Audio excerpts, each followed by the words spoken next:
Come on in, pull up a chair. The Gaming Gang Dispatch is in the air.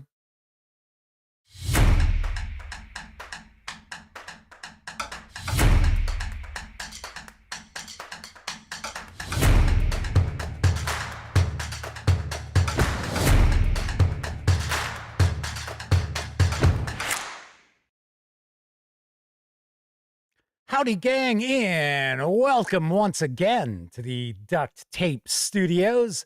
I'm Jeff McAleer, your host here at the Gaming Gang Dispatch, brought to you by, interestingly enough, or maybe not, thegaminggang.com, of which I happen to be the founder and editor-in-chief. So welcome aboard, everyone. Tonight is Thursday, August 27th, 2026. This is live stream 1357. If you're not overly familiar with the show, let me point out it's super casual around here. Just hanging out, talking about the latest in tabletop role-playing game news. Well, sometimes we'll take a first look at a game. That is what we're doing tonight. Other times I might share my thoughts about a topic related to the hobby, and very rarely, once every blue moon, I might even bust out a live review. It is fairly rare, though. So tonight, we are going to dive on in. We are going to experience yet another forgotten role-playing game favorite. We're taking a peek at Psi World from Fantasy Games Unlimited. We're going to dive on in. We're going to take a look at this box set. I also have an adventure for this we'll take a peek at as well. So that is what we're taking a look at. And I'll be the first to point out, I have never seen Psi World. Well, okay, I've seen it. I know what it is. I have never actually read it. So looking forward to that. Very nice. That's what's on tonight's show. Now, of course, when you're not watching videos here on the channel, be sure to visit thegaminggang.com for the latest in tabletop gaming news, reviews, and a whole lot more you are never going to see here on YouTube. No joke. There is so much over there on thegaminggang.com that just doesn't make it to the channel, especially Sammy's reviews. Sammy does a lot of Pathfinder, Starfinder, some other reviews here and there for different publishers. Don't get it from me. So if you're ever curious about the latest Pathfinder and Starfinder releases, I tackle some of the Starfinder stuff. You got to go to thegaminggang.com. Come on. You know the drill. Get your geek on at thegaminggang.com. Then, of course, if you are watching live, because this is a live stream, there is chat available. Now, you must be a subscriber to the channel for at least an hour before you can take part in chat. But if you check off that box and you want to say howdy, maybe you got a question, a comment, by all means, chime in. I will do my absolute best to respond. First out the gate tonight is Semper Buffo, our good friend of the show and chat moderator. The Madman is with us, as is our other chat moderator, the lovely and talented Miss Sarah D. I see Mark Hawkswell is with us too. I would take a guess this is probably going to be a quieter show because, I mean, we are taking a look at a game that's decades old. So, but I got to be honest, I'm as excited to take a look at games from the past that I'm not familiar with as I am with brand spanking new stuff. It's just how I am. Okay, I take that back. I probably would not be all that enthusiastic to take a look at stuff that I'm not familiar with that I've heard is bad. Right? Oh, that game was terrible. Oh, I can't wait to see it. No. No. All right, let's see. W. Forge and Kevin R. Smith have both joined us in chat as well. And before we get into the news, another death. The voice of Optimus Prime. I almost said Prime Optimus.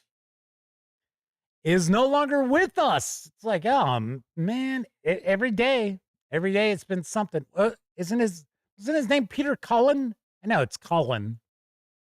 But yeah, I was explaining to my dad that he had been the voice of that character for decades. What, nearly 50 years, probably? Thereabouts. 45. Maybe that's a little closer. Bamboozled, Great Crowd, and Cthulhu, as well as Ron Egan, all popping on into chat. So let's jump on into the news, because Kobold Press has released the adventure campaign Death on the Sticks in print and PDF. And I've got the skinny. A dark thread connects ports of call across thousands of worlds. The river Styx. Join the crew of the Silver Sphinx and start downriver on an impossible journey across the labyrinth in Death on the Styx. Sign up for 10 adventures along the river Styx that can be linked together or run separately as part of your world-spanning campaign for Tales of the Valiant and 5th edition Dungeons & Dragons. See the sights of the Styx. The Silver Sphinx is your home on the river, a fully realized and explorable vessel crewed by rogues, gamblers, and dashing devils. Strike at the heart of a serpent god's dark altar. Dodge the avaricious eye of the pirate prince of the Styx. Survive the dread city of ghosts. Escape the near void, save your ship, and much more. Death on the Styx offers plenty of adventure for level 1 through 11 characters. Let the Styx take you along an epic river cruise through the worlds of the labyrinth. Climb aboard a Stygian cruise you will not soon forget. The 160-page hardcover carries an MSRP of $39.99. If you want to bundle that with the PDF, you can do so for $49.99. And if you want to just grab the PDF, you can certainly do that as well over at DriveThruRPG for $24.99. I swear, as I was reading this, I just wanted to bust out, "Come sail away, come sail away, come and sail away with me." That's really not my singing voice, just so you all know. Hey, we kept talking about Styx, man. I saw them live twice. Yes, and I was pretty young. I think the first time I was in 8th grade, and I think the second time I was probably a sophomore in high school. Pretty wild. Pretty cool. Kevin R. Smith does point out, yes, it was Peter Cullen. And Cthulhu says, this isn't exactly the Love Boat. W. Ford says, dying on the river of death has to be a bad omen.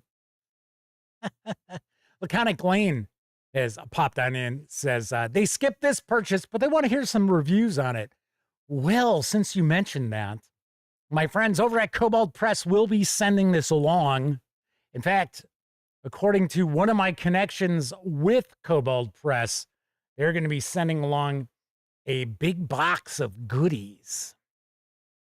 Because there's a lot coming out from Kobold Press. We've got this. We have the Pirates and Plunder. So that's also coming out. I think there's a third hardcover. We also have an Underworld crowdfunding project that I think kicks off in September. So yeah, there's a lot going on.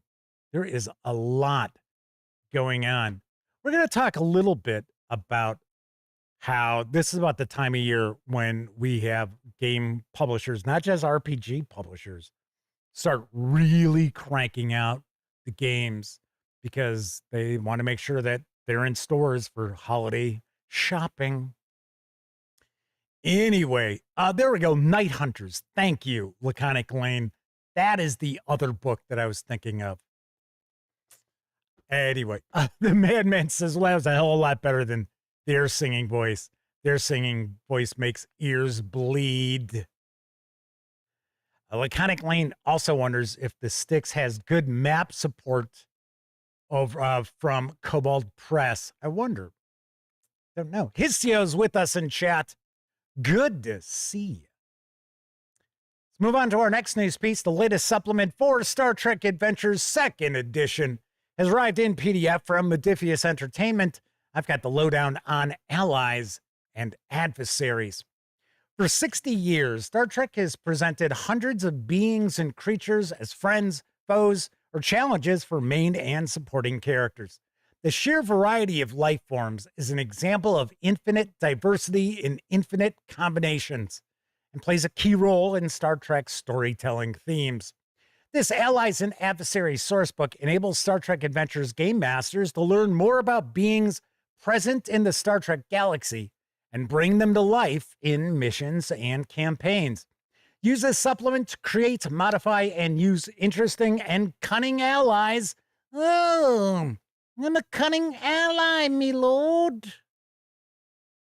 And adversaries, and collaboratively tell dramatic and engaging stories with your players in your very own Star Trek-style episode or ongoing series.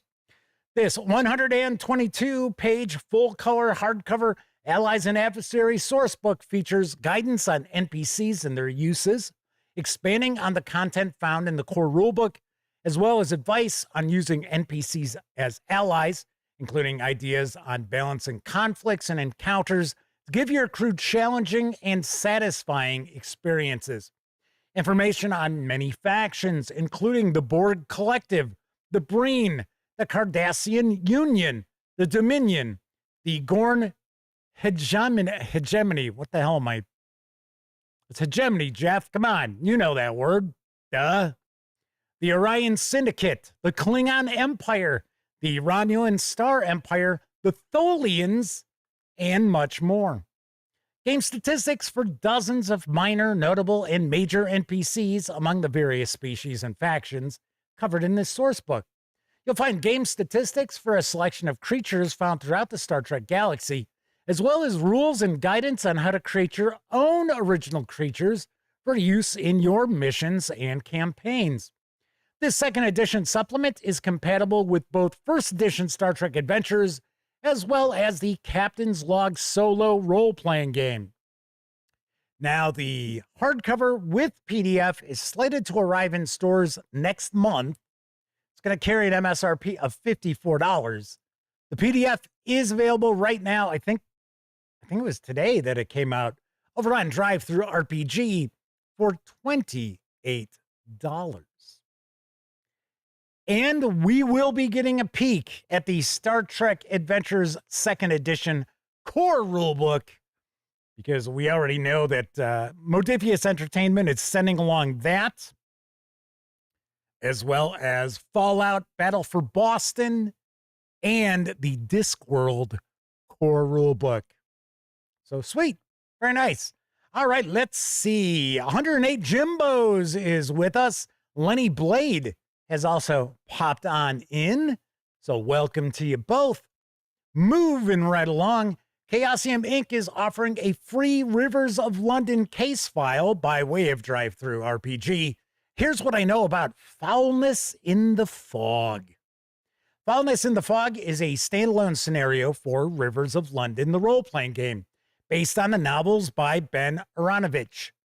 Foulness in the Fog is a brand new case file for Rivers of London. It can be used as a standalone one-shot or played as a part of a larger ongoing Rivers of London campaign. There's something rotten in the district of Hammersmith. Saturday, August 20th, 2016. A boring afternoon cataloging the Follies' mundane library is thankfully interrupted by a call from Hammersmith Police Station. 3 people were found unconscious in the street, and the first responding officer suspects this is a Falcon case.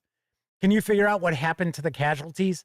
And what does their predicament have to do with the strange fog seen in the area at the time of their collapse? The 46-page PDF is available absolutely free over at DriveThruRPG. And you might recall, last night we took a peek at Rivers of London, Underground, Overground, from our friends over at Chaosium Inc.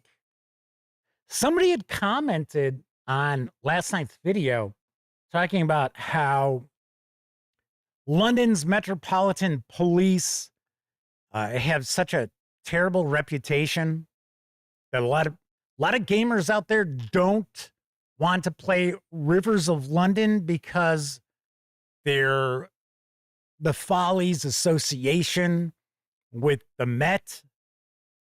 I know nothing about this. I do know the Rivers of London novels have been very popular. I mean, so I guess people don't mind reading about that stuff. So I don't know if somebody is watching and you are from the London area, or I guess England in general. Let me know if you think that the fact that the London Metropolitan Police are kind of periphery in Rivers of London, because you're not necessarily playing members of the police force. You're part of the Folly. Just kind of curious. I'm just kind of curious if that kind of turns you off from the game. Masters and Legends is joining us, as has J-Man once again. Hey, you know what? Chat is rocking and rolling a little more than I was expecting. I was thinking it'd be kind of quiet since, we're looking at a game tonight that's decades old. Hey, I guess I was wrong. September brings the GM's Guide for Cypher, and I've got the deets from Monte Cook Games. The Cypher GM's Guide gives you rules, GM advice, and expanded genre details that build upon the Cypher character rulebook. Excuse me, I got a little tickle in my throat.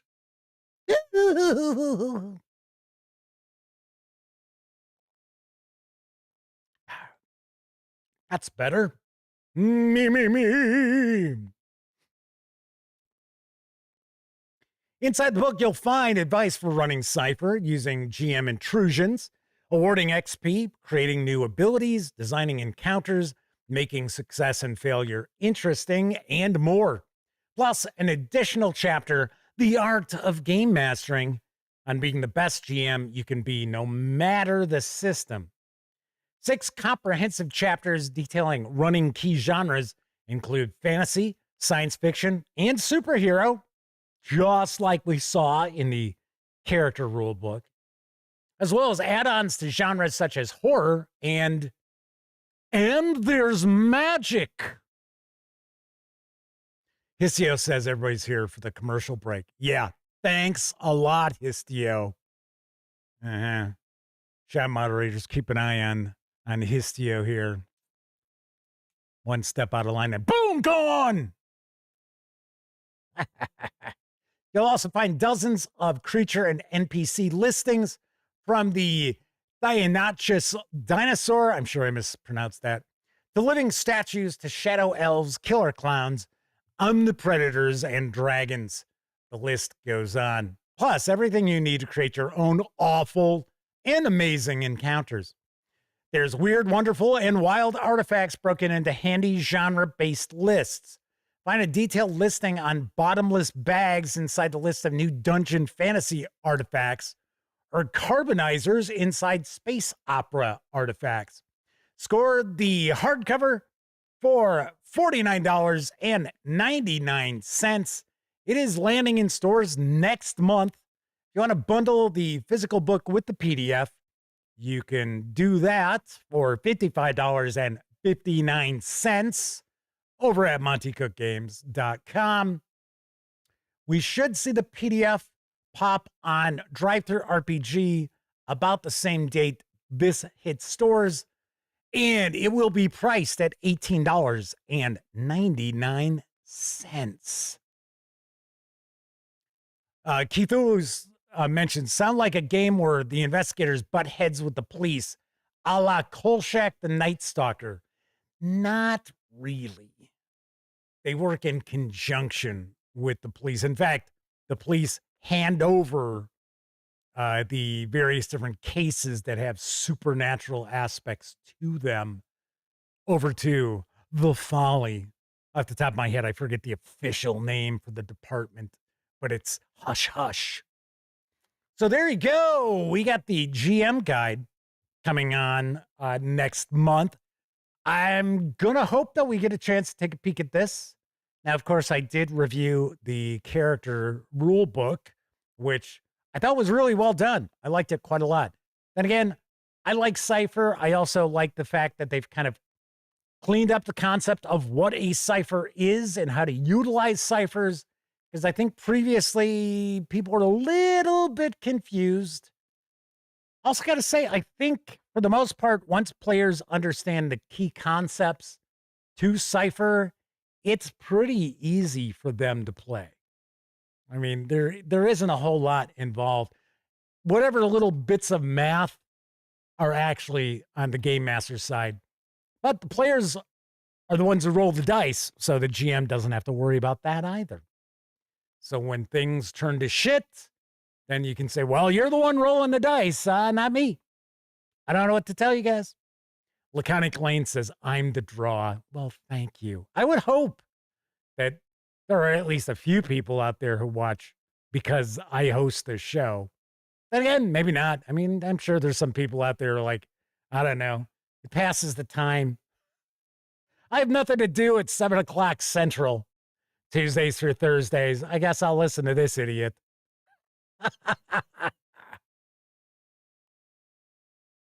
Keith Lulu mentions, I used to think it was cipher as in a code. You know, I think they could have probably come up with a better name, because the ciphers come from Numenera. So that's where the ciphers originate. And that's like not the key mechanic, but is a mechanic of Numenera originally. And then it kind of evolved, and then it became, well, that's the name of the game system. It was Cipher System. Now they just call it Cipher. But yeah, I'm gonna touch base with my contact over at Monte Cook Games, because I would love to have an opportunity to check out the next 2 books that are coming later this year. We got the GM's Guide, and then we have the First Bestiary, which comes out. I think that's right before Christmas. The Bestiary is coming out. All right, let's move on to our final news piece, because the latest issue of the Crusader is out in print and PDF for Trollord Games. I've got the lowdown on this winter issue. The Crusader, Journal of Intrepid Adventure, is a magazine designed by the folks at Trollord Games. Its foundation lies in the early Seeker zine, which combined gaming philosophy with humor, tips, and pointers for the community as a whole. I will mention, there is confusion here, and sorry to say, Trollord Games kind of adds to it, because the way the magazine looks is that the title of the zine is The Crusader Journal. And that's actually how it's referred to over on DriveThruRPG. Whereas Trollord Games refers to it as The Crusader, comma, Journal of Intrepid Adventure. I'm just making a point. Anyway, this issue is brought to you by managing editor Jeremy Farkas and graphic designer Mel Henning.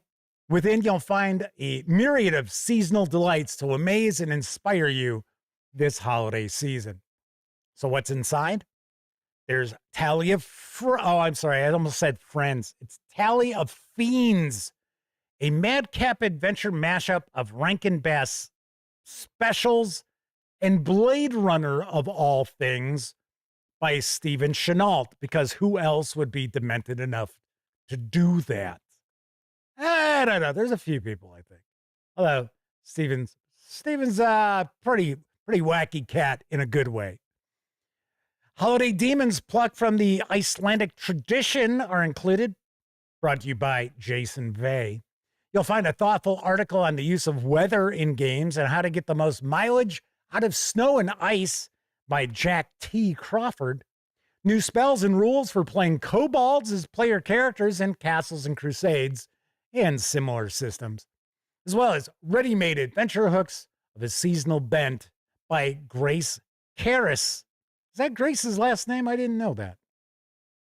Further tales and mythology, both historic and imagined, will be found inside, and there's much more. The 56-page softcover carries an MSRP of $12.99. If you want to bundle it with the PDF, you can do so over at Trollord. Why did I put TrollordGames.com? It's Trollord.com. Sorry about that, gang. There is a news piece over on thegaminggang.com. It's got the correct link. You go right to the issue, what have you. I don't know why the hell. Oh, you know why I did that? Because their tag on X is Trollord Games. That must have been stuck in my head. Anyway, you can bundle it with the PDF for $16.99 over at Trollord.com. If you want to grab just the PDF, you can do so over at DriveThruRPG. Right now, it is currently priced at $5.59. And I think normally it's $6.99. So there you have it. I'm a fan of zines. I like magazines for games. And this is not necessarily a house organ, because they do a lot of their stuff that they put in the Crusader is system agnostic. Not everything. Of course, they're going to stat stuff out. For Castles and Crusades, it's their home system. But still, it's not just Castles and Crusades. And if you're not running C&C, you're like, nah, I can't use any of this. No, that's not it. Laconic Lane was talking about a Kolchak game. Sounds fun. I'm surprised we've never seen a role-playing game where somebody based it on Kolchak, or not even an official Kolchak, because if I remember correctly, I think the rights to Kolchak are split up all over the place. So the two movies, I believe ABC still owns the rights to those. And then the actual series belongs to someone else, some other, kind of like a clearinghouse, if I remember right. And then, of course, you also have Jeff Rice, who created Kolchak. So he's got to own some rights, you would think. I don't know if he's still around. But, that would, you know what that'd be really good as? That'd be really good as a duet role-playing game. If you're not familiar with that term, it's, two-person, right? Player, game master. I guess you could probably utilize Cthulhu Confidential, because that is designed as a duet role-playing game. That would be a possibility. And I think, if I remember right, I think one of the three character tropes that they've got in their adventures is a reporter. Well. Yes. All right, so that's it for the news tonight. Of course, I did mention DriveThruRPG a few times. Don't forget, the Gaming Gang, thus the Dispatch, is affiliated with the One Bookshelf sites. So if you're going to go visit, say, DriveThruRPG, Storyteller's Vault, Dungeon Masters Guild, War Game Vault, any of the numerous One Bookshelf sites, please stop by thegaminggang.com first. Click on one of our banner ads. That way, if you happen to make a purchase, I get a 5% commission on most sales. And all those commissions really do add up. Help keep thegaminggang.com around.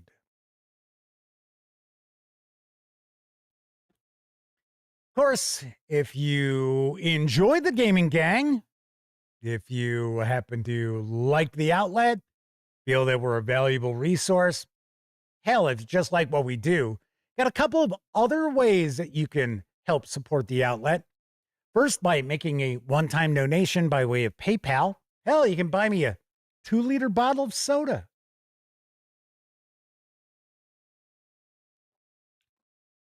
Nom, nom, nom, nom, nom, nom, nom, nom.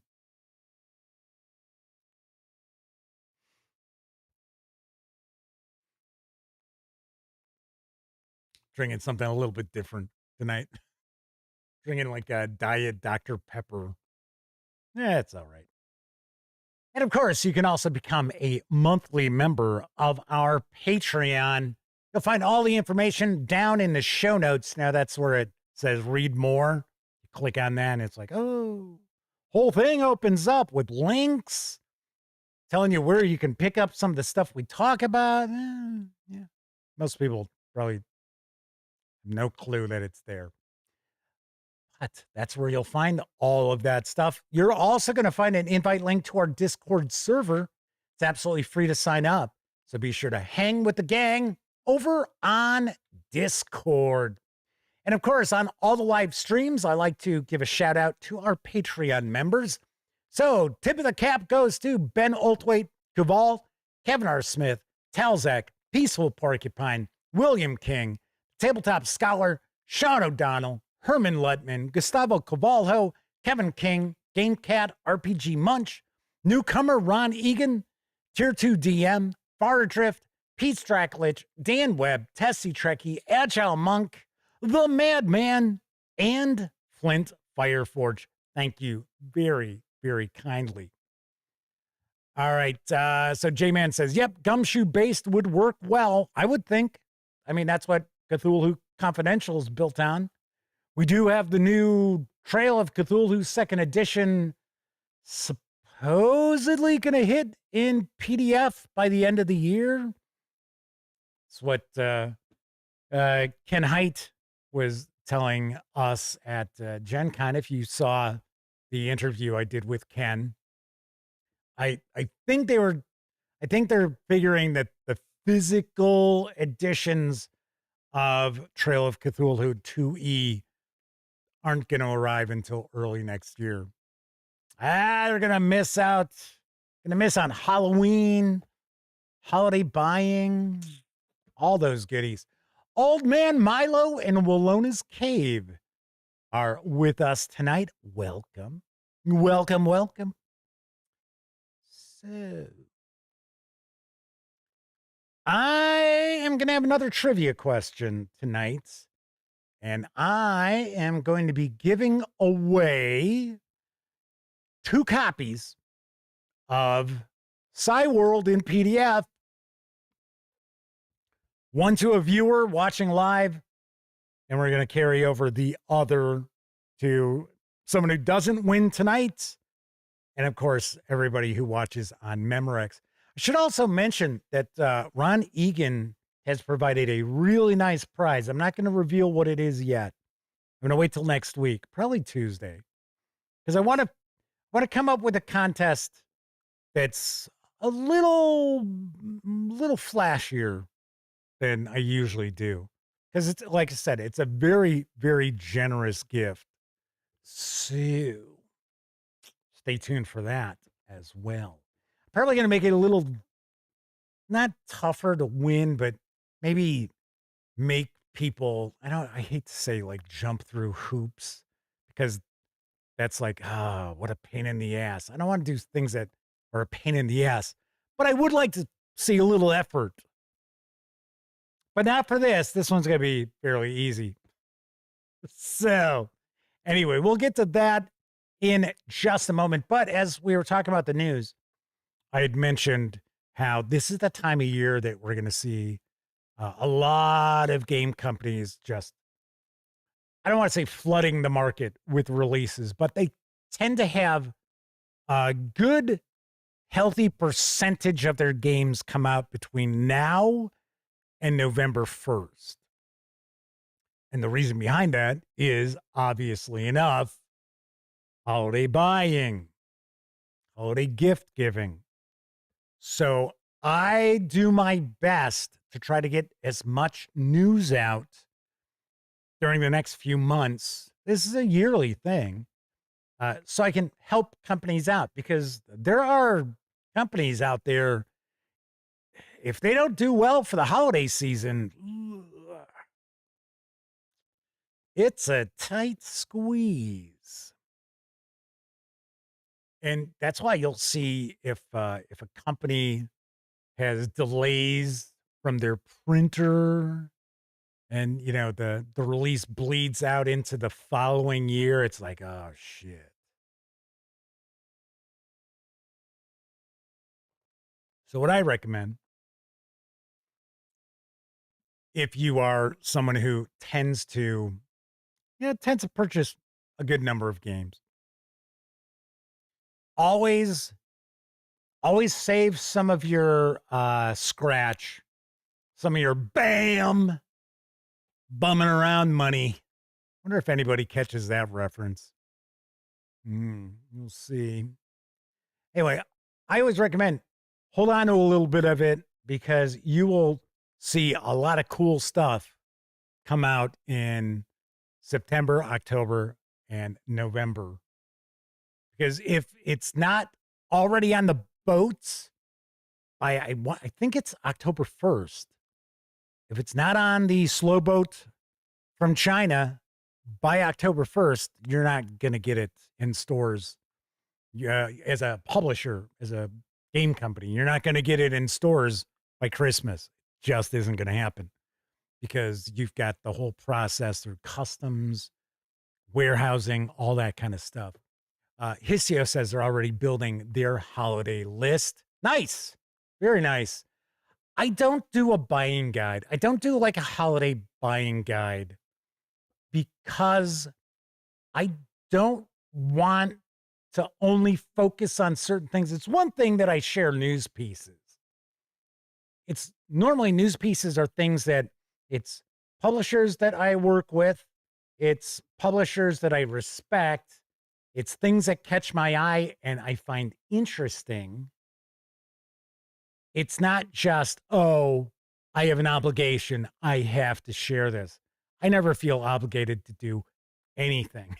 I mean, that's the reality of it. There is no obligation. I have no obligation.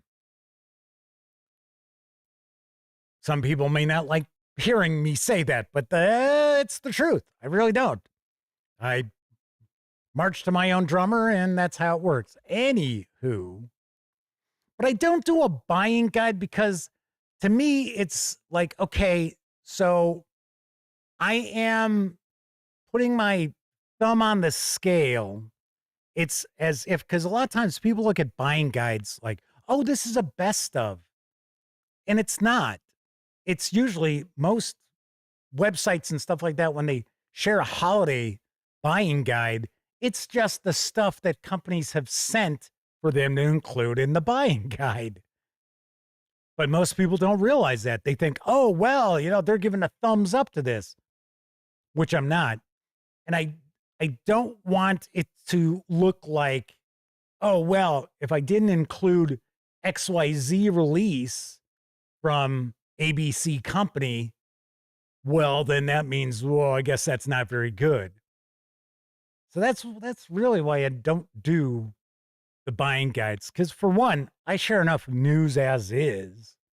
I mean, you figure you get approximately 15 to 20 news items every week, sometimes a little more than that. So, alrighty. So I think I've said hello to everyone in chat. Hissio says books that Jeff has reviewed that are 8 or higher. That is my best of, and I do a best of every year, and I always do my best. That's kind of weird. I do my best to have my best of. I always try to get my best of that year out right about New Year's Eve. And I know it's not like all encompassing. Yeah, but I explained that in my videos too, that it's, it's I don't even call it the best of. I call it my favorites of whatever year. So yes, you will see that once again. And for the most part, I will include just about everything that I gave an 8 or higher. On occasion, if there's too many items, because I don't want to go more than about 15. Then I will kind of, I'll be like, well, I really liked that when it came out, but I really haven't picked it up since. I'll be like, okay, that's not going on. Anyway. So let's get on to the contest. Once again, one lucky viewer, whoever can get this trivia question correct, is going to win a copy of Psi World in PDF. And then, of course, if you don't win, or if you're watching after the fact, like many people do, you can get into the running by simply sharing a comment in the comment section. Tonight, I'm not even going to require you to answer a question or anything like that. But please don't comment, "This is for the contest." Because it's like, okay, that's not really a comment. And that doesn't help any as far as YouTube and their algorithm either, which a lot of people probably don't realize that useless comments don't help. They actually can be a negative. Anyway, so I will randomly select a commenter on tonight's video, and then I will reveal the winner on Tuesday's show. So here is your trivia question. Now, myself personally, I think this one's pretty easy. We'll find out.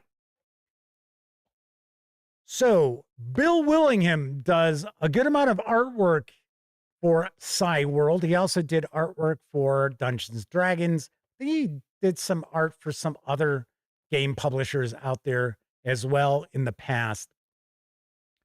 But Bill Willingham is really, really well known for one specific thing. Tell me what that is. First person to get the correct answer will win Psi World in PDF. And while you're perusing the interwebs to find the answer, I think it's time for a brief intermission. It's refreshment time, and our refreshment stand is loaded with good things to eat. There's crispy, crunchy popcorn, and hot, delicious buttered popcorn, lots of candy, and frosty, refreshing cold drinks. Why not treat yourself at the Refreshment Center now? It's intermission time, folks, and that means it's time for a tasty snack. How about a stroll over to the refreshment counter for a delicious bite to eat? You don't have to worry about missing any part of the show because our announcer will let you know 3 minutes before the show starts again. See you over at the refreshment counter.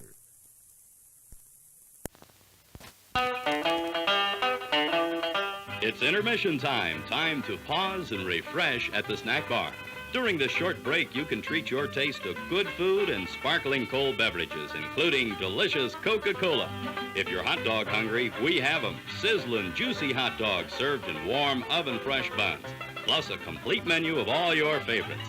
Visit the Refreshment Center now. Enjoy delicious food and ice-cold Coca-Cola.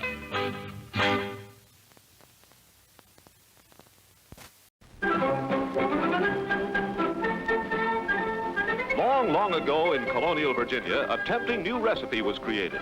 They called this tasty dish Smithfield Barbecue.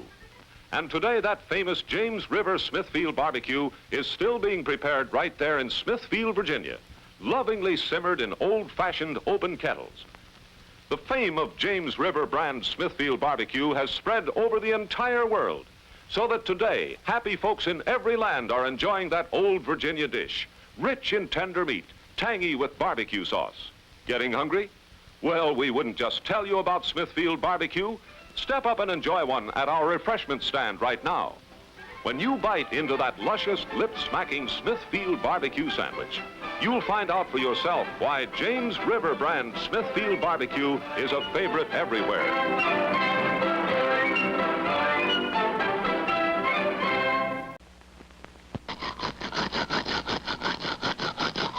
He's right to try and clean his teeth after meals. Yes, after meals, you should clean your teeth to remove trapped food particles. But when you can't brush, this is the sensible way. Chew handy, delicious Dentine chewing gum. Dentine is specially made to help keep breath fresh, teeth clean. Here's why chewing Dentine is so important. After eating, food particles may become trapped between teeth. Dentine chewing gum is specially made to help clean away trapped food particles, leaves your whole mouth fresh and clean. Dentine was tested at 5 leading dental colleges, so see your dentist regularly. And remember, you should brush your teeth after eating. But when brushing isn't possible, chew handy, delicious Dentine chewing gum. Dentine is specially made to help keep breath fresh, teeth clean. Every year, hundreds of young people travel the country and disappear. God help those who get caught in the tourist trap. Tourist trap, where beautiful young people looking for excitement are tricked, terrorized,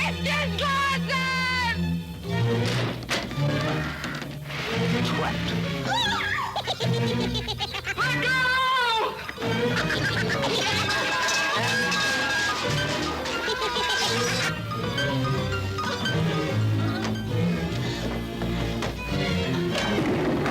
Tourist trap.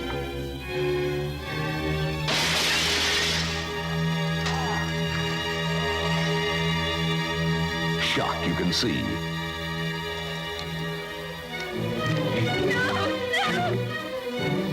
Terror you can feel.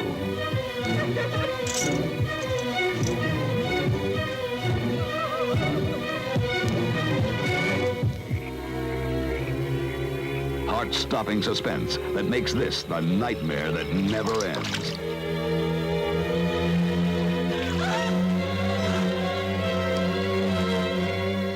Something crazy's going on at the tourist trap.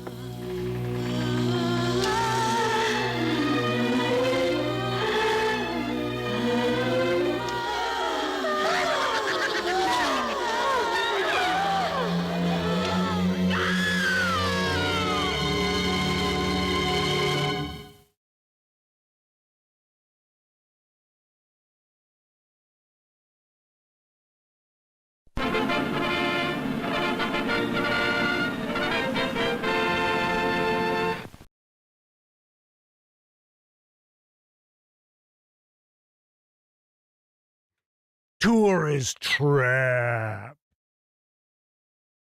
In case you aren't sure what the name of this movie is, Tourist Trap. In the Tourist Trap, visit the Tourist Trap. I love how the blonde is out there. I don't know. She's like at the lake or whatever. And the guy comes up and he's just like, and then she turns around and he's going to strangle her. And she like steps into his grasp. It's like, okay. Looks like an awful movie. I have never seen it. The reason why it's tonight's brief intermission is because the killer uses psychic powers, supposedly, I guess, to manipulate the mannequins and move stuff around. And of course, we are talking about Psi World tonight. So I thought, it's a good fit. So, Matthew Snow, who the nicknames, or not nickname, but name isn't ringing a bell, so it might be first time visit in chat, is our winner because Bill Willingham is best known for the long-running Fables comic book, which was one of the flagships of Vertigo. An excellent, excellent comic series. I used to pick that up all the time. One of my absolute favorites. Vertigo had so many great series over the years. And then, for whatever reason, DC was like, yeah, we're going to get rid of the Vertigo label and we're going to call it, the hell was it? DC Black Label? Like, what? Okay. And if I remember correctly, I believe DC has brought Vertigo back. Anyway, W. Forge was asking if the public domain for Fables ever stuck.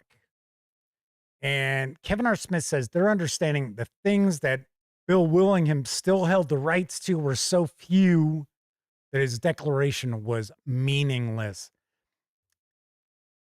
See, now, and weirdly enough, being a fan of Fables, I think Bill Willingham got screwed over a few different times.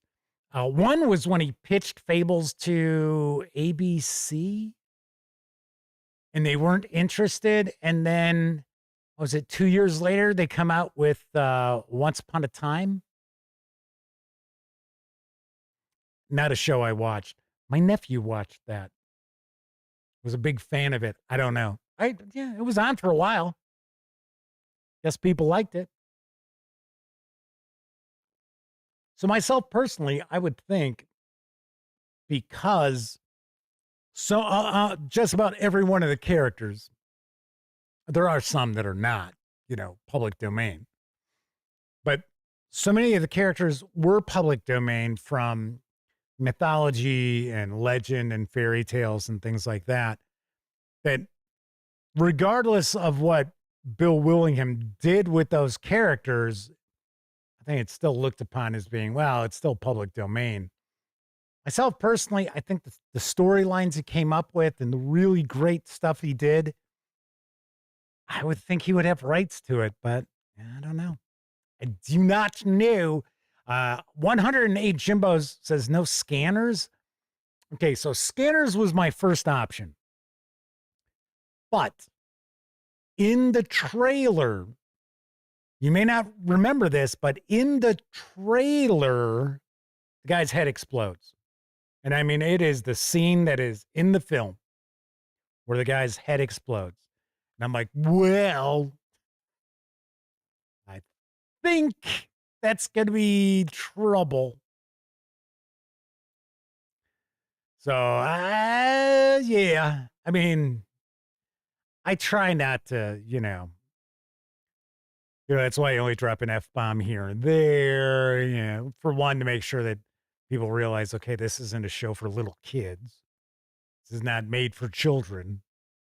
And, every once in a while, there might be a little boob slip in a trailer I show.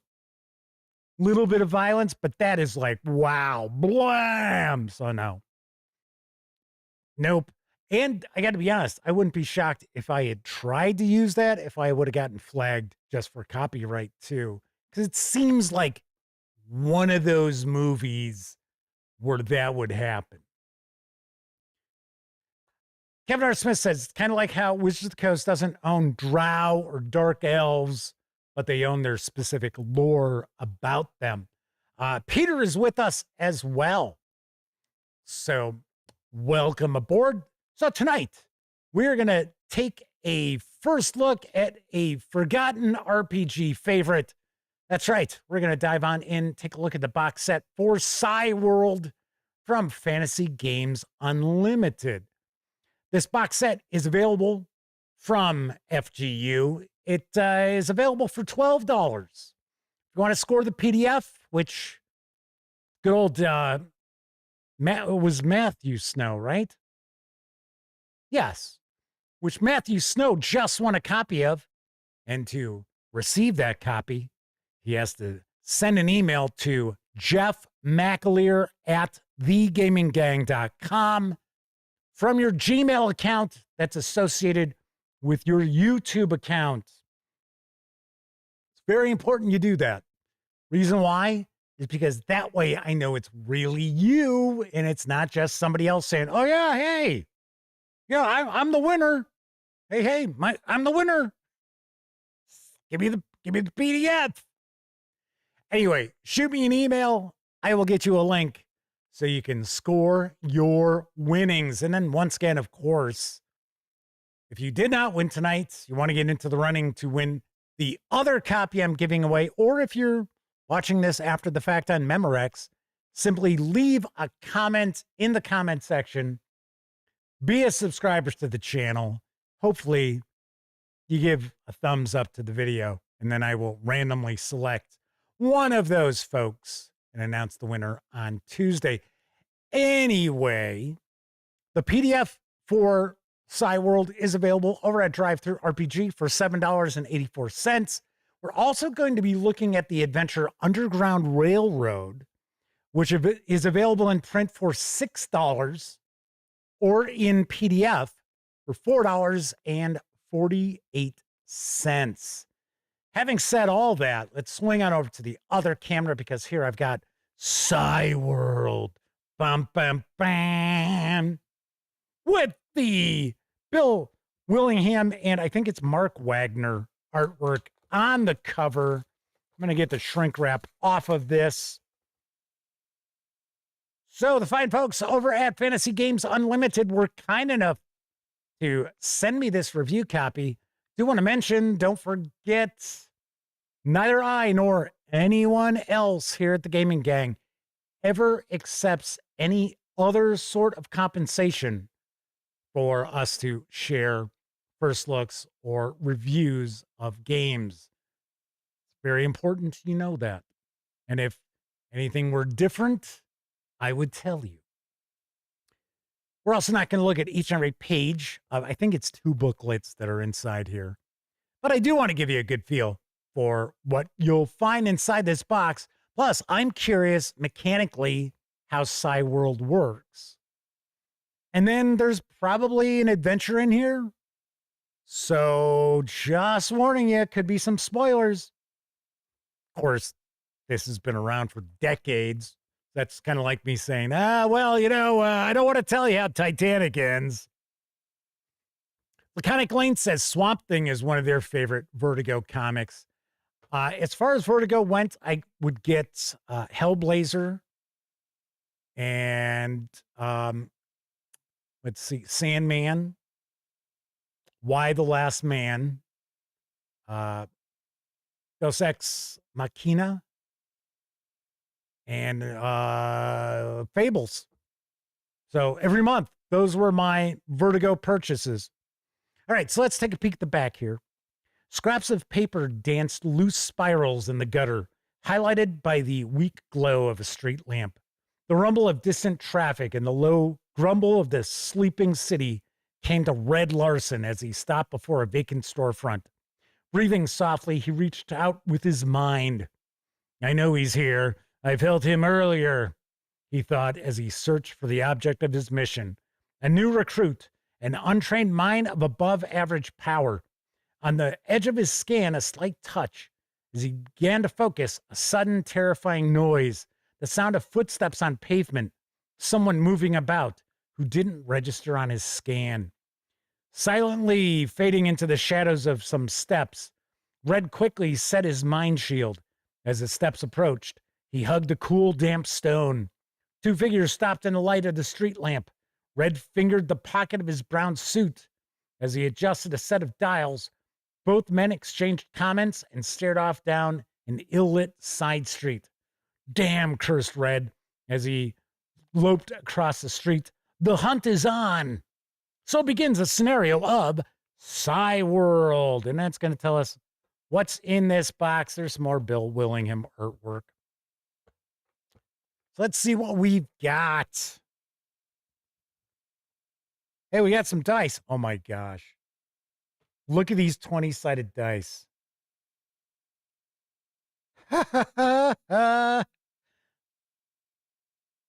For some strange reason, seeing those is ringing a bell. I don't remember what game had these little tiny dice before. And that's kind of funny. That is pretty damn funny. Good luck filling in those numbers there. That'd be pretty tough even to do with a crayon. So we've got a couple of little itty bitty 20-sided dice. Got a couple of normal-sized 6-sided dice. So now we know those are the 2 dice that we're going to be utilizing, which wasn't that the case also with Flashing Blades, which we took a look at not too long ago. I will have a review of Flashing Blades soon. And I want to say it used only 20s and 6s as well. So W Forge says, I remember those tiny dice. No crayon. Yes. Keith Lewis says, oh my God, I have some of those. Most of the ones I had came from Jeff D's Twerps game, the world's easiest role-playing system. Keith Lewis says they use testers' paints to fill in the numbers on them. When I first got into painting miniatures, when I wasn't even in high school yet, I had a mix of all different kind of paints, including testers. And I didn't have little tiny brushes. So what I would do is I would actually take toothpicks and whittle it down to like a really fine point and use that to do like the eyes and stuff. Yeah, the good old days. All right, so we've got this booklet here. We've got the Psi World Adventure. We have, is this a Game Master screen? I think it is. It certainly is. How about that? Well, or it's a reference. But yeah, that looks more like a Game Master screen. Although it's kind of flimsy. Looks like we've got a few character sheets. Oh, look at that. There's our order sheet.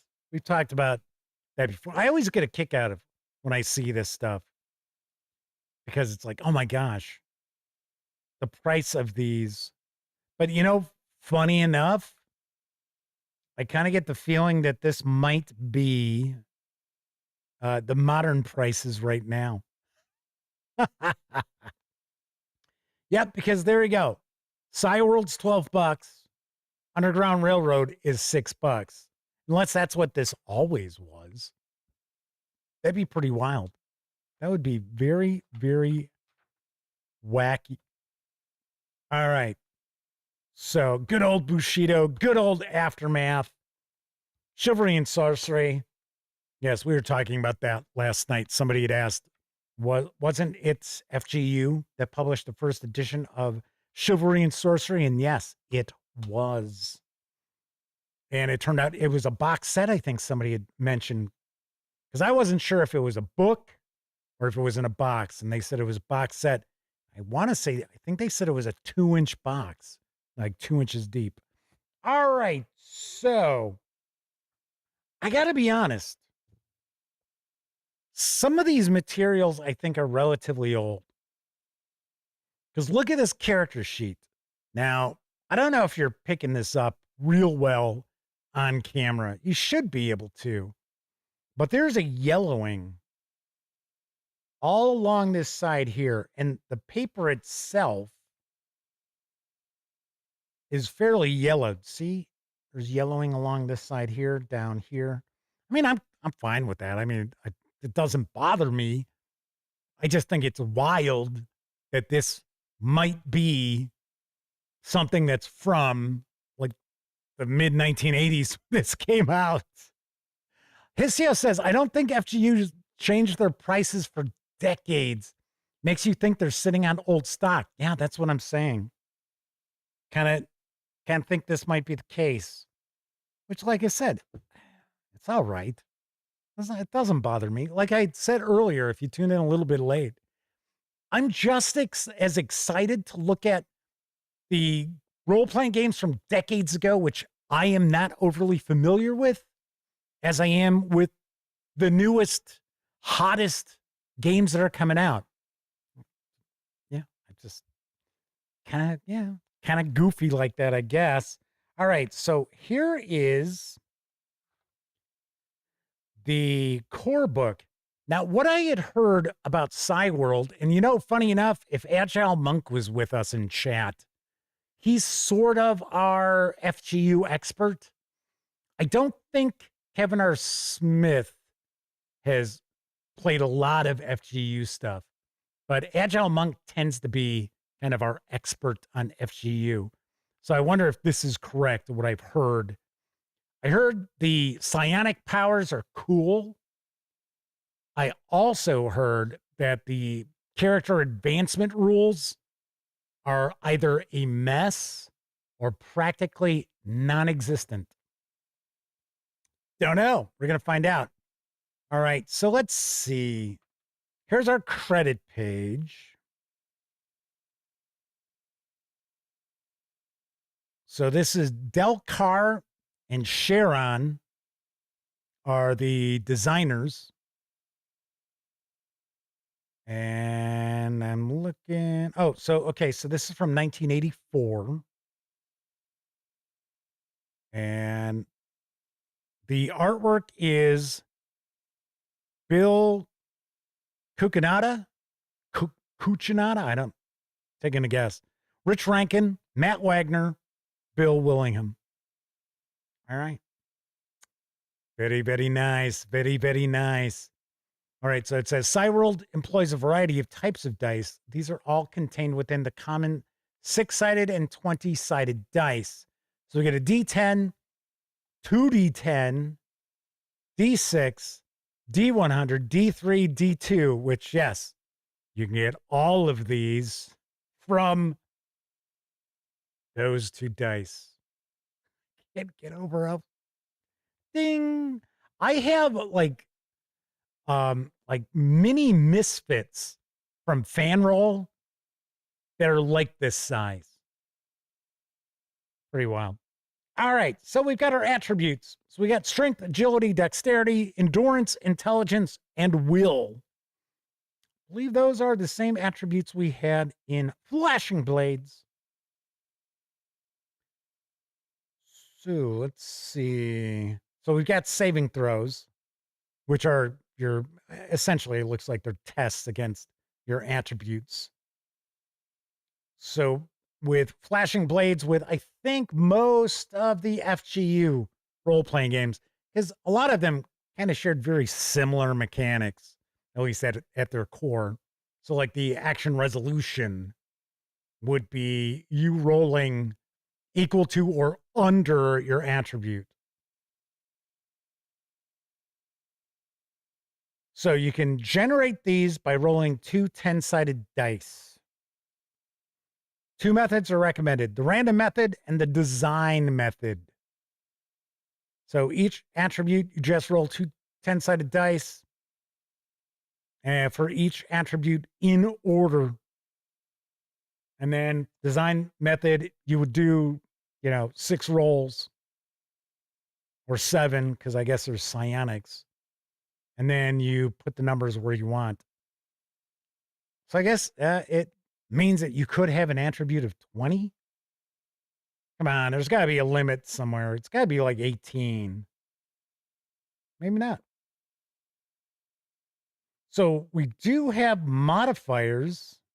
This might be a roll high.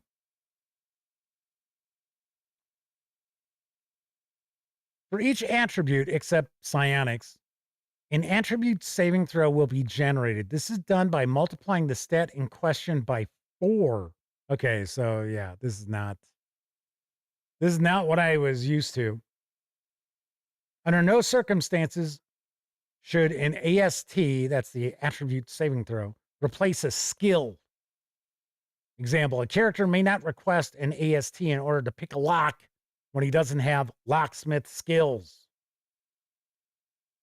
So here's an example. Red wishes to leave a bar by jumping through the plate glass window as the police have just come through the front door after him. His agility is 16, so his AST in this case would be 64. Now suppose that the lights had just gone out and that there were 4 men locked in mortal combat in front of the window. The referee would probably modify Red's chances to 48 or even 32. Note that modifications can also be expressed as pluses or minuses to the AST, such as giving Red a minus 20 or minus 30. Okay, so it's percentile based. So you're still rolling low. You're just multiplying the attribute by 4. Well, depending on, I guess, the difficulty, you might adjust that as well. All right, so we got bonuses here. So we've got bonuses to defense. We have bonuses to hit based on dexterity and intelligence. We've got a damage bonus based on your projectile weapon skill and handheld weapon skills. So we get hit points. So it is, geez, come on. It's a formula here. It is strength plus will divided by 2 plus endurance divided by 2. It's like, right, man. So this is how we're going to do the hit points, right? Hang on, wait. So, add strength and endurance. You're like, what? That's kind of weird. I think that's kind of silly. That's a little busy work. But then again, this is a game from the 80s. So that would not have been really out of place. Because there were plenty of games where it's like, okay, well, here is the formula for this. Here's the formula for your endurance. Here's the formula for your hit points. Here's the formula for this, that, whatever. All right, so shock resistance. Improving an attribute. I think this is where people were saying it was an issue. During the course of the game, a character will be presented with opportunities to improve her basic physical and mental attributes. It should be noted that certain limitations apply to attribute improvement. So no attribute may be improved beyond a score of 25. Well, yeah, because that gives you 100 if it's multiplied by 4. Improvement in intelligence is represented indirectly by adding to the character's educational base by learning and improving skills. Psionics are improved by increasing power through the use of psionic power gain rolls. Yeah, this is coming across as having some serious crunch. So we got training. So if your attribute score is 11, you would have to train for 11 weeks, and then you're going to roll against his chance of improvement, and you would have a 14% chance. So if you had a 20, it would be 20 weeks of training. You would have a 5% chance. So I see where people were talking about, yeah, your character advancement takes forever. Keith Lewis says, crunchy like a toffee nut bar. Yes. Here we got our skills. So we have educational background. So 2 to 60 is general education. 61 to 85 is vocational education. 86 to 95 is military. And 111 to 120 is also, I guess, military. 96 to 105 and 121 through 135, advanced education. So, how do we get this? Okay, so, I guess you're rolling on the different skills you've got to determine what your starting point is. So, psionics, you roll a D100 and add half your intelligence. And then non-psionics, it's roll a D100 and add 30 plus half your intelligence. Okay. So we have skill points. It says after a character's educational background has been determined, the next step is to find out exactly which skills are possessed. The player is allowed to pick the skills he or she wants for the character. This is done through the use of skill points, which are used to buy skills from the appropriate tables. To find out how many skill points a character has, roll 4 10-sided dice and add the results. This is the number of skill points the character has. Wow. So you could conceivably start off with 4 skill points. Womp, womp, womp, womp, womp. So you could have like advanced education and be like, okay, I have 4 skill points. And we also have optional rules for skill points and age. So here we got some of the skills. So general skills, all these, such as acrobatics, acting, merchant, scuba, stealth, streetwise. I see Peaceful Porcupine has jumped on into chat saying they don't remember this one. Shocking. I remember it. I never had an opportunity to see it. 108 Jimbo says, a master's in pottery. Yes. Mud pies. Technical skills, blacksmith, computer programming, computer repair, driver/pilot, gunsmith, locksmith, plumbing. That's right, because I'm the psychic plumber.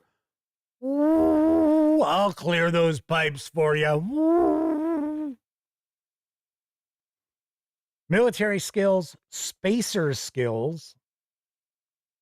So is this a game world where we've got some stuff going on in outer space?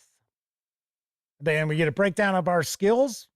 Just real quick, get a paragraph telling us what these skills incorporate. So bribery allows the character to detect a victim's weakness and, through the offer of service, money, or information, alter the victim's actions. A will attribute saving throw is used to resist a bribe, but the briber who makes her success roll may subtract 1/4 of her skill level from the victim's AST. So yeah, we got a bit of math here. I'm gonna say probably had the old calculators out for this one. And we got use of skills. During the course of the game, the characters will attempt to perform certain actions to achieve the goals of the scenario. The majority of these actions are covered by specific skills. Use of skills is divided into two major areas: skill level and level of difficulty. Skill level indicates how proficient the character is in a given skill. It is the unmodified number when the character must roll less than or equal to on a D100. Level of difficulty indicates, obviously enough, how difficult the task is within a given situation. This modifies the character's skill level, reducing or increasing the chance of success on the percentile dice. Very similar to basic role-playing, Call of Cthulhu back in the day, and so forth. So we get some examples here. There we go. Learning and improving through experience. Once again, it's a pretty small percentile chances. I'm going to skip some pages here. Is this one? Oh, here we go. We got our psionics. Okay, I'm not going to skip pages yet. The decision to be psionic or normal is left totally up to the player. The player chooses to run a psionic character. The first step is to roll the character's psionic attribute score. This is done in the same way as the physical attributes were generated, by rolling 2d10, adding the results. So you can select either one major or two minor disciplines of your choice. If you want, you can roll randomly. Okay. Some of our major psychic disciplines: precog, telepath, teleport, telekinetic, self-aware, healer, empath. Some of the minor: time shifter, pyrokinetic, a ghost, astral projection, invisibility, genius, force field. And then, of course, we get the breakdown here. So once again, we get the explanation of each of these skills. So we have communication, just as an example, allows the exchange of surface thoughts and emotions. This will include pictures, sounds, and other sensory information. Although direct impressions of the individual's environment cannot be gained, only one individual may be contacted per use of the power.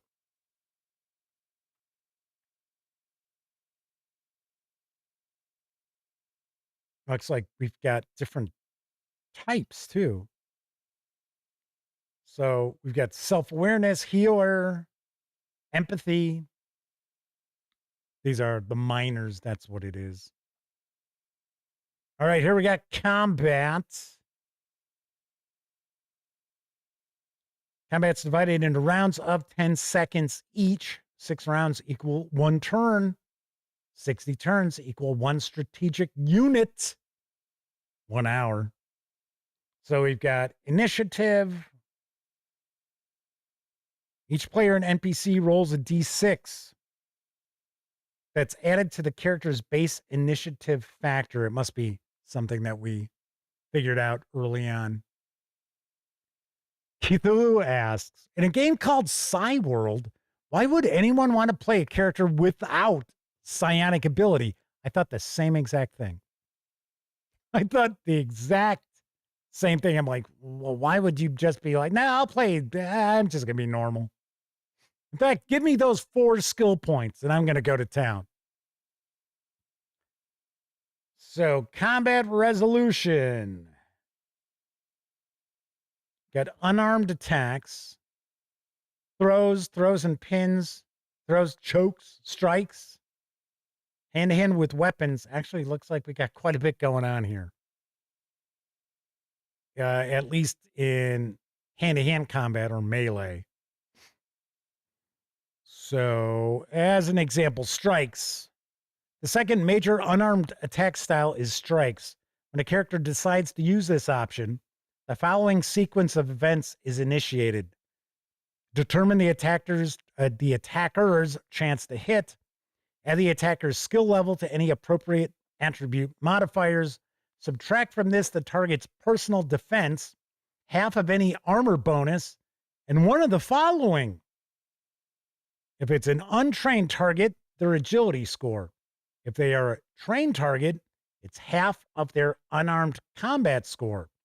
Apply any situational modifications necessary, and the result is the attacker's chance to hit on a percentile die roll. Pliskin's joined us, as has Captain Finity, Time Travel Police. Pliskin said you could play a Psi hunting cop. That is very true. So all of that was just to get you the number. And then we go into rolling to see if you hit. 5% or less of the attacker's skill level always hits. Roll of 96 to 100 is always a miss. Roll of 100 indicates the attacker fumbles and lose all actions in the next round. If a hit is scored, unless an aimed attack was used, roll on the hit location chart to determine the area hit. An attacker skilled in unarmed combat will inflict 1d6 plus any bonuses and damage to the target. In addition to the above damage, one of the following will be applicable. Area hit, head, chest, abdomen.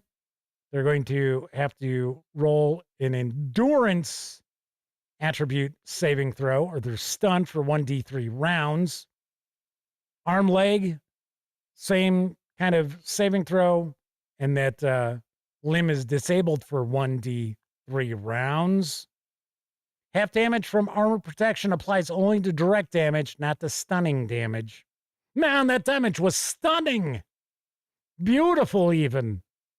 Regardless of modifications, any hit will score a minimum of 1 point of damage.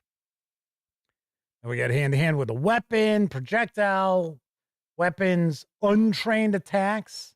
Oh, stop it! Take that! Grenades and similar weapons. So there we've got the drift or miss.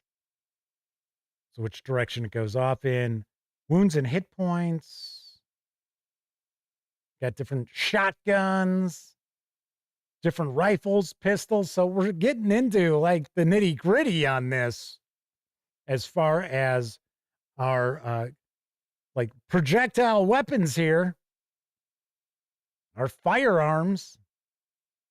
Here we've got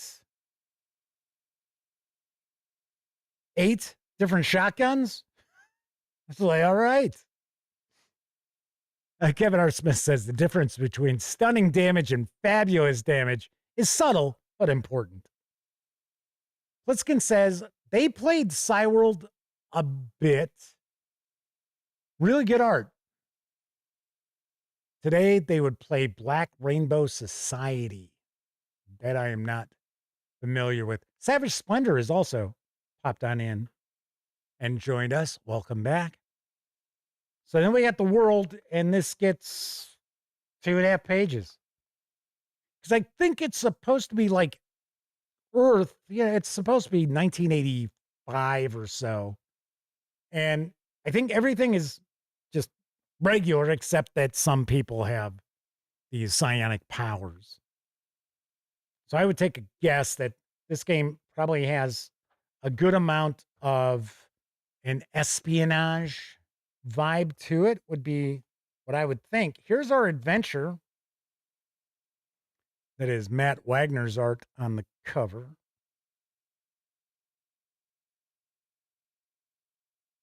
And this is also Delbert Carr Jr. and Sharon.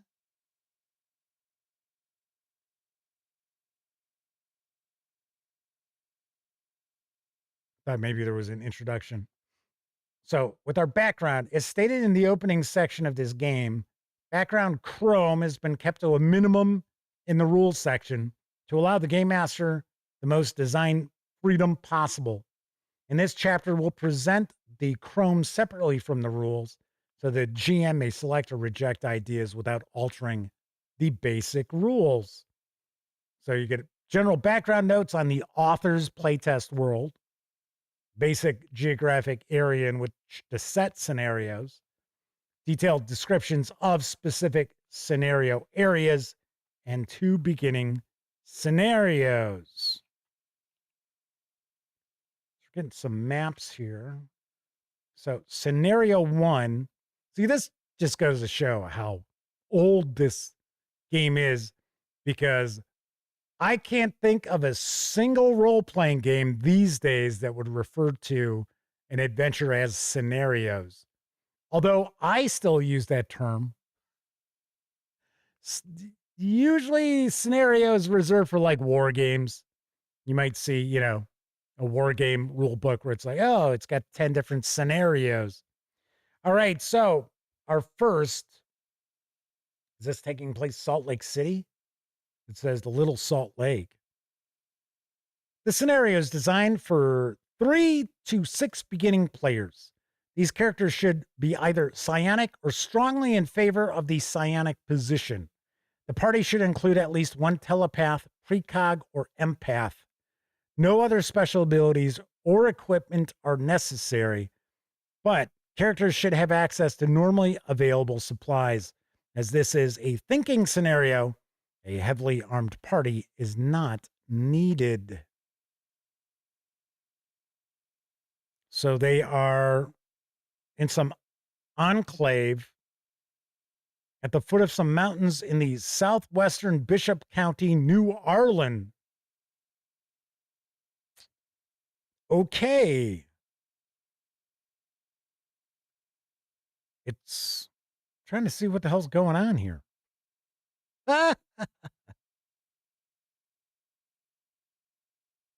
So it's a town, not a very well-populated town. The scenario will start with the player characters receiving an invitation to attend a meeting of the Town Council of Enclave. The invitation will state that the council is seeking suggestions from local citizens regarding a new town project. Okay.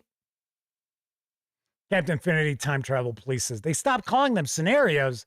Damn, must have missed that meeting. Yeah, I can't think of any modern role-playing game that refers to their adventures as scenarios. I mean, it used to be very common. Hell, now it's like Adventure Path. And it's like Adventure Paths, in my opinion, were always like campaigns. Now it's like a 2-page adventure is like an adventure path. Like, okay, can it just be an adventure? Um, when the characters arrive at the town hall, they will find that aside from the 3 council members and an old woman asleep over her knitting, they are the only ones present. After Professor Lindstrom calls the meeting to order, Friedman will close and lock the door telekinetically. That's a trap. It's a trap! At this time, Dr. Summers will tell the party that they have been under observation since they arrived at Enclave, and that based upon this, the council feels that the party could be valuable additions to the inner circle of Enclave. Ooh, it's a star chamber. She will then ask if the party is willing to undertake a mission that will possibly be of benefit to all psionics. The party questions her. She will be as evasive as possible until she gains at least a tentative acceptance. Once the party agrees, she will explain the assignment. As you can tell, you've probably already noticed this. Font's fairly small, which was kind of a thing with FGU games. So the mission is to go to Bentley, a small town about 60 miles northeast of Enclave. They are to search for a developing psionic, which Enclave telepaths believe they've detected. This individual is to be identified. If he or she is in need of help and the situation warrants, the party is to offer assistance. If the situation prohibits contact, the party is to keep the individual under covert observation until relieved by a representative from Enclave. And there's a bit more to it. So this is your intro adventure. All righty. I'm taking a guess that maybe the game world is, the vast majority of people are much against psionics. Just taking a stab. So scenario 2, that's a pretty original name, indicates that the player characters are members of the Psionic Protection Agency.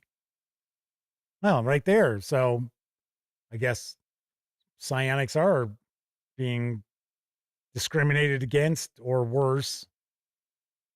So the characters are young agents of the PPA, recently graduated from the academy. So neither adventure connects. Maybe this is just another introductory adventure if you want to choose this over the other. They have not yet been assigned to permanent positions. The agency is currently using them as additional manpower wherever a need exists. So they are reporting to a field office. It says the mission's divided into 3 separate sections. All right.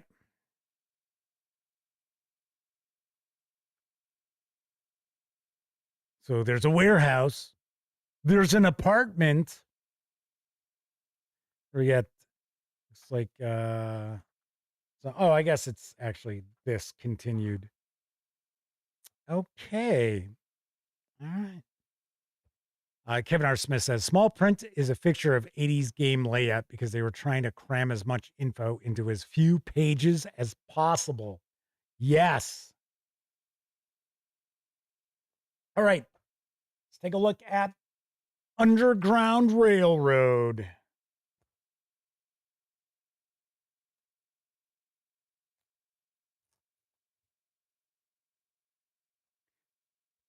This is available for $6. And if you want the PDF, it is $4.48. W4 says the title of the adventure, Underground Railroad, is something of a hint.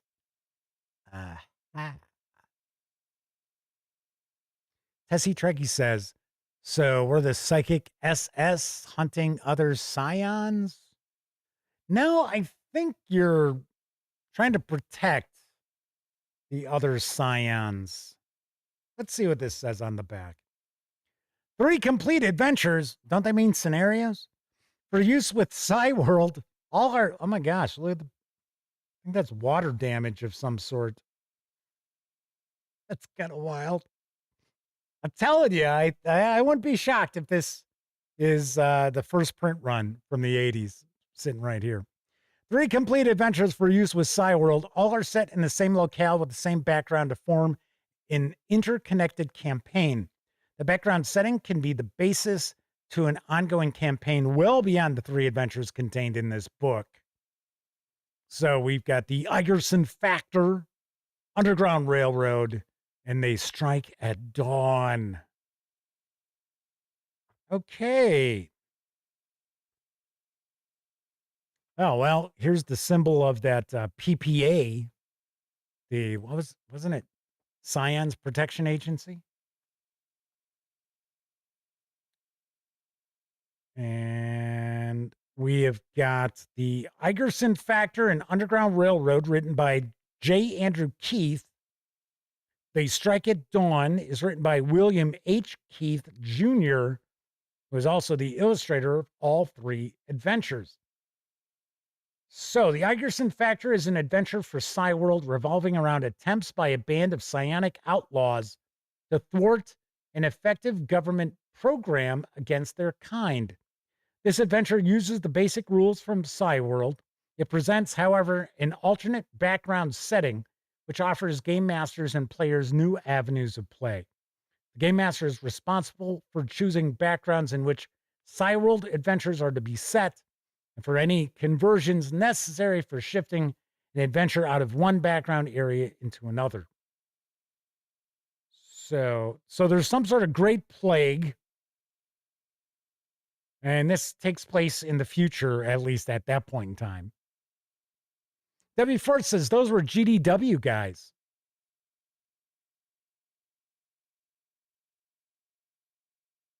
So Kevin R. Smith says, I think the only rule was you couldn't call it a module unless you were TSR.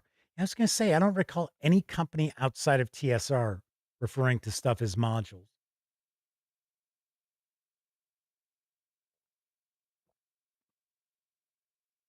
So there was a great plague. Hey, speaking of great plagues, I started rewatching Station 11. That was really good. The book's different. I got to be honest. I think the series was better than the book, but it's a good book too. If you've never seen it, check it out. And it is a story about basically civilization collapsing because of a deadly flu that kills like 99.9% of the Earth's population. So there is some sort of a great plague that takes place in 1998. And there was a Soviet Mars mission. Oh, well, I guess they brought the bug back with them. The Igerson Factor, every time I say that, I just want to say, starring Clint Eastwood, is set in and around the town of Hunter's Lake, small town at the edge of the Central States Confederacy, one of the larger regions of what was once the United States. Well, well, well. So the United States has fallen. Only a few miles from Hunter's Lake is the border of the Free State, a small, independent region considerably weaker than the Confederacy. Hey, you know what? I'm kind of curious. I wonder in this setting, we're not going to find out, but I will do a review of these probably about a month and a half. I'll get that out. I'm kind of curious because there's this great plague. I wonder if the plague is what activated some of their psionic abilities. Before it says, I wonder if they have to climb a mountain in this scenario.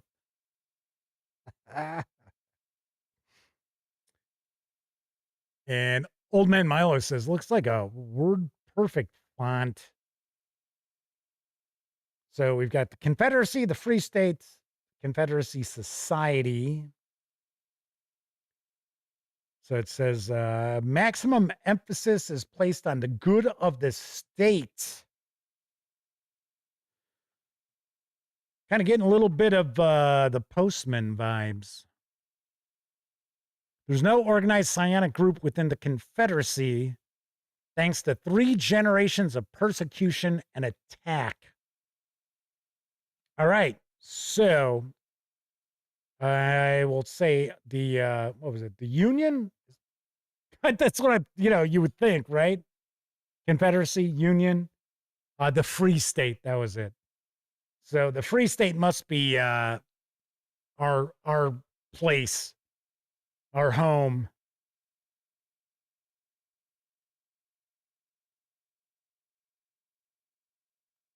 It says the adventurers are taken late one night to a clearing in the woods along the shores of Indian Lake.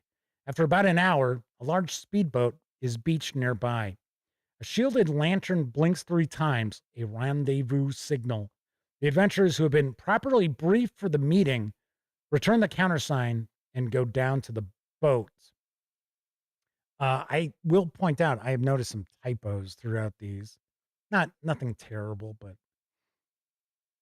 the boat is fitted out to be an exact duplicate of the military patrol boats that keep watch over the lake traffic. But the pilot is Bob Richards. He is accomplished. Oh, I'm sorry. He's accompanied by another man, and both are wearing fake military uniforms. They help the adventurers into the boat and conceal them under tarps on the deck. These are crowded and uncomfortable, but reasonably safe. They wait nearly half an hour before starting the engines and getting underway again. Okay, so are we looking at the player characters trying to grab psychics, scions out of this confederacy or something? So it's investigations. Oh, you know what? I think they are. I think they're trying to free some scions who were arrested. So here we got our stat blocks. Underground Railroad. Following the resolution of the Igerson affair, plans were set in motion within the structure of the psionic Underground Railroad network to receive Professor Lewis, an extremely important Confederacy scientist now seeking asylum in the Free State. John Lewis, a very powerful telepath, has successfully hidden his powers for many years while studying psionic talents under government auspices. Recently, however, suppression of his work and increased scrutiny of his professional and private life have made the professor's position difficult. Okay, so obviously enough, we have got our characters, no doubt, going to escort the professor out. Maybe breaking him out. This looks like, is it a hospital? What is it? Yep. Looks like this is. This is the hospital. So this is a hospital map.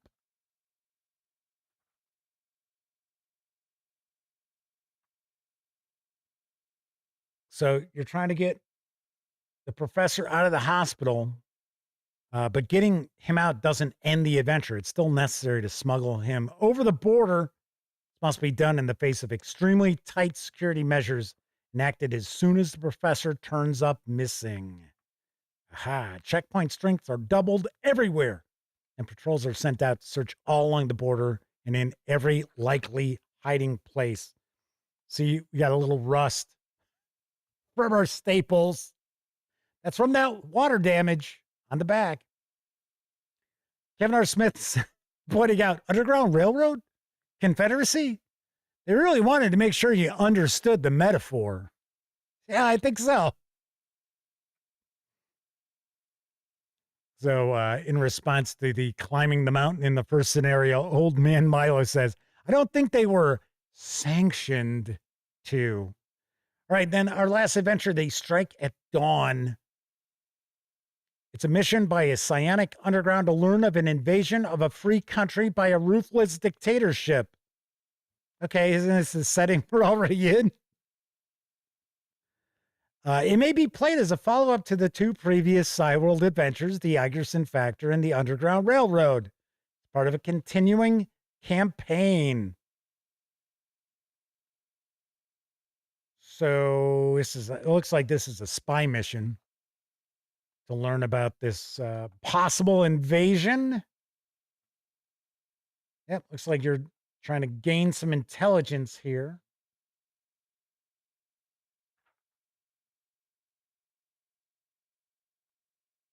I do notice that these are fairly cut and dry. I don't want to necessarily say military styled adventures, but kind of it seems like the role playing aspects of these adventures is probably a bit lighter, where you're just kind of presenting an overview of the character or a little personality. I don't foresee a ton of negotiating and parlaying going on. So we got our vehicles. All right. So that is 32 pages.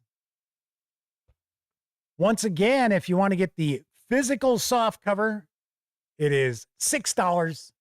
If you want to score the PDF over at DriveThruRPG, it's $4.48. And I will have a review of Psi World in the not too distant future.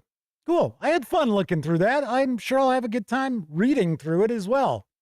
Probably a lot of crunch. At least that's what it looked like to me, but hey, it's cool. It's cool to see that this is still around. Sweet. All right. So once again, if you tuned in late, I am actually giving away a PDF copy of the Psi World box set. So it's going to be super easy. Got to be a subscriber. Please give the video a thumbs up. I can't tell if you do or not, but do me a favor. Oh, I almost forgot our dice. Our 20-siders. That's just funny. Hey, well, it gave you dice. Better than not having any dice. At least that's how I look at it. Anyway, to get into the running, all you have to do, be a subscriber. Hopefully you give a thumbs up to the video and just leave a comment on the video. And please do not comment, "This is for the contest." Leave some sort of appropriate comment like, "Hey, you know what? Psi World looked kind of cool. I thought that looked kind of interesting." Or, "Man, it looked like there was a lot of crunch." Whatever. Just, a comment of some sort of validity, I guess. Maybe that's not the word that I'm looking for. Anyway, I will select one commenter at random. This will be next Tuesday, probably around 4 o'clock Central Time. So you got plenty of time to get into the running. And then on Tuesday's show, I will reveal the winner. So I already gave away a copy earlier tonight with a trivia question. So, and Matthew Snow was our winner. Anyway, that's it for this time out. Next Tuesday, don't know what's going on. I'm supposed to have the 2 D&D books coming, but I haven't gotten an email yet that they've shipped. But the contact at the PR company that Wizards of the Coast uses said that we would get them this week. So I don't know. So if I get the D&D books by Tuesday's show, I will review Arcana Unleashed. So I've already read the PDF. I'm ready to do a review. I just, have to wait till the physical book shows up. If not, I'm sure we'll figure something to occupy our time. I will also have some reviews up this week, including the Pendragon Noble's Handbook from Chaosium Inc., as well as a review of another Castles and Crusades adventure from Trollord Games. So stay tuned for that as well.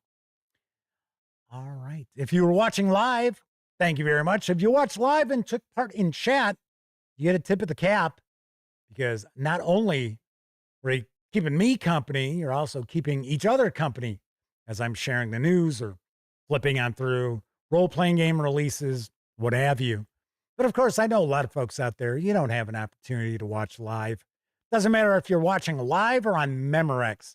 Thank you for taking time out to watch any of the videos here on the channel. It really is appreciated. Of course, if you like the video, give it a quick thumbs up. If you're watching on a mobile device, and if you got some high points, take those high points, sprinkle a few on here. Every little bit helps. Really does. Try to get that algorithm working for us, not against us, which is usually the case.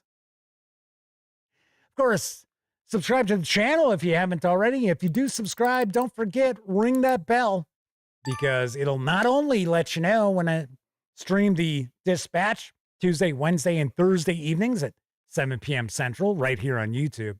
Also let you know when I share other videos, such as my recent review of Dragonbane, Arcan, City of Waves and Flames from Free League Publishing. Everybody enjoy the rest of your morning, afternoon, evening, whatever time of day it is in your neck of the woods. Have a great rest of the week. Fantastic weekend. I will be back on Tuesday. I hope I will see you then. Once again, I'm Jeff McAleer, and as always, certainly hope each and every one of you gets to enjoy plenty of great gaming with your gang.